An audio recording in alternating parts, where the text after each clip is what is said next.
మీరు చూస్తున్నది Mee TV news. Motivate, educate, entertain. Welcome to Mee TV news. నేను ప్రసాద్. కల్వకుర్తిలో జరుగుతున్న మహాచండీ యాగానికి ఈరోజు మాజీ ఎమ్మెల్యే బీఆర్ఎస్ గురక జయపల్లి యాదవ్ గారు దాదాపు 5వ రోజు కొనసాగుతున్న ఈ మహాచండీ యాగానికి దాదాపుగా కల్వకుర్తి నియోజకవర్గంలో ఉన్న గ్రామాల ప్రజలు, భక్తులు అధిక సంఖ్యలో వచ్చి ఇక్కడ స్వామివారిని దర్శించుకుంటున్నారు. ఇక్కడ హోమాలు కూడా జరుగుతూ ఉన్నాయి. ఆ కార్యక్రమాన్ని కూడా వీక్షిస్తున్నారు. అట్లాగే ఏదైతే ఈ హోమగుండం అంటే ఈ చండీ యాగం దగ్గర కూడా దాదాపుగా ఒక రోజుకి 5,000 మంది భక్తులకు అన్నప్రసాద కార్యక్రమం కూడా జరుగుతూ ఉంది.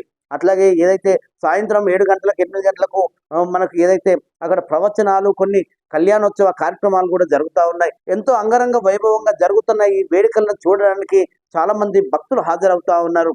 ఏదైతే గురక జయపల్లి యాదవ్ గారు ఈ 5వ రోజుగా కొనసాగుతున్న చండీ యాగానికి ఆయన ఈ రోజు ఇక్కడ స్వామివారి ఆశీస్సులు తీసుకున్నారు. అట్లాగే ప్రసాదాలు కూడా స్వీకరించి ఇక్కడ జరుగుతున్న కార్యక్రమాలు ఏదైతే మనము నిత్యం పూజించే దేవుడి కోసం మనం ఆ భక్తితో పాటు సేవా కార్యక్రమాలు కూడా చేసుకుంటూ ముందుకు వెళ్ళాలి. ఆ ఆలోచన ఉన్నప్పుడే మనకు ఒకరి మీద ఒకరికి ప్రేమ, ఒకరి మీద ఒకరికి గౌరవం, ఒకరి మీద ఒకరికి ఇలాంటి ఆప్యాయతలతో ముందుకు వెళ్తున్న తరుణం చూస్తున్నాం.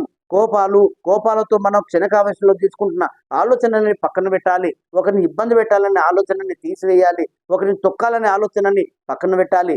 భక్తితో స్వామివారిని దర్శించుకుంటే మనకు ఎలాంటి కార్యక్రమం అయినా మనకు ఈజీగా అయ్యే అవకాశం ఉంటుంది. అలాంటి ఈ చండీ యాగం ఎక్కడెక్కడి నుంచో వస్తున్న భక్తులకు చాలా మంచి ఆలోచన విధానంతో వస్తున్నందుకు చాలా మందికి ధన్యవాదాలు చెప్పుకుంటూ ఈరోజు గురక జయపల్లి యాదవ్ గారు ఇక్కడ ఈ స్వామివారి సన్నిధిలో అన్ని కార్యక్రమాలు ఆయన వీక్షించుకొని దాదాపుగా బీఆర్ఎస్ ఉన్న పార్టీ నాయకులు కూడా ఈ కార్యక్రమానికి హాజరై ఎంతో అంగరంగ వైభవంగా జరుగుతున్న ఈ వేడుక చూడడానికి చాలా మంది భక్తులు తరలి రావాలి, స్వామివారి ఆశీస్సులు తీసుకోవాలి, ఇక్కడ తీర్థప్రసాదాలు తీసుకోవాలి అన్నట్టుగా ఆయనకు చెప్పే ఆలోచన చేశారు. ఏది ఏమైనా కల్వకుర్తిలో జరిగినందుకు ఎంతో సంతోషంగా ఉంటుంది. ఎందుకంటే ఒక యాగం చేస్తున్నాం అంటే అక్కడ ఆ యాగం నుంచి ఈ ఏదైతే ఏ స్థలంలో అయితే జరుపుకుంటున్నామో ఆ స్థలం నుంచి ఆ ప్రాంతానికి చాలా సంతోషాలతో చాలా ఈ ప్రాంతంలో జరుగుతున్న హోమగుండాలంటే యాగం చేస్తున్న భక్తులు కానీ, కూర్చున్న భక్తులు కానీ ఈ ప్రాంతానికి సకాలంలో వర్షాలు, సకాలంలో పంటలు, చాలా మంచి ఆరోగ్యాలు, మంచి ఆలోచన విధానంతో ఈ ప్రాంతం అంతా సంతోషంగా ఉండాలని ఉంటుంది కూడా అని ఆయన చెప్పి ఆలోచన చేశారు. సో ఈ రోజు మాట్లాడుతున్న అంశాలన్నీ కూడా తెలుసుకుంటూ సమాజంలో జరుగుతున్న విషయాలన్నీ ఆ స్వామివారు అన్ని గమనిస్తుంటారు, అన్ని మంచిగా చేస్తారు అని ఈరోజు గురక జయపల్లి యాదవ్ గారు మాట్లాడే ప్రయత్నం చేస్తారు. ఆయన మాటల్లో వింటాం.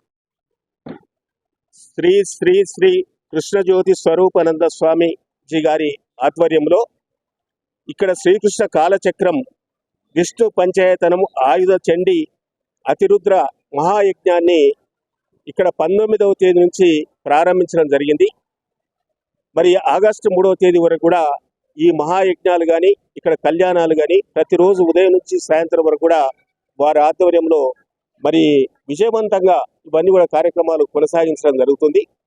మా కలకురికి సంబంధించినటువంటి పెద్దలందరూ కూడా, పట్టణానికి సంబంధించిన పెద్దలు కావచ్చు, ఇతరులు కావచ్చు, అంటే ఈరోజు ఎవరికైతే ఆధ్యాత్మిక ధార్మిక చింతన ఉంటుందో ఇలాంటి యజ్ఞాలు చేస్తే మరి ఎక్కడైతే మంచి సమాజం మొత్తం కూడా బాగుపడుతుందో, వాతావరణం కూడా మొత్తం కూడా మంచి వాతావరణం ఏర్పడి ఇక్కడ మొత్తం కూడా సుఖశాంతులతోటి, శాంతి భద్రతతోటి, వర్షాలు పడి పాడి పంటలతోటి ఇక్కడ యజ్ఞ ధూళి పొగ ఎంత దూరం అయితే వ్యాపిస్తుందో అంత దూరం కూడా పవిత్రమైపోతుంది. కాబట్టి మరి ఇలాంటి యజ్ఞాలు ఇంకా జరగాలి, ప్రతి ప్రాంతంలో జరగాలి.